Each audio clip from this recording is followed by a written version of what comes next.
pwede ko nasagutin? Bilang isang presidente, dapat unang-una meron kang passion.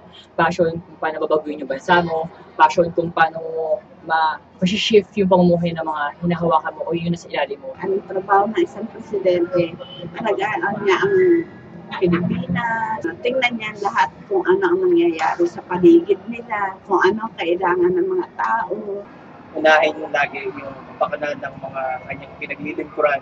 Ang trabaho ng isang presidente ay paglingkuran ang bansa ng matapat at walang korupsyon at matulungan ang bawat Pilipino sa kanilang pamumuhay upang sila ay hindi maghirap. Ayusin ang economy ng bansa, generate investments, local and foreign, para dumami ang trabaho. Ang trabaho ng isang presidente ay mag-lead ng tao niya para umunlad ang isang bansa.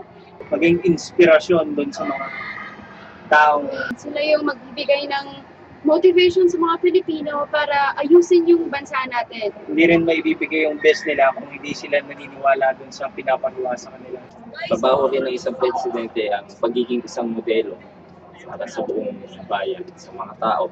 Dapat maging maayos ang imahe ng Pangulo dahil ito ang kumakatawan sa ating bansa. He has to inspire and he has to work for the people that vote with him and not for his own agendas.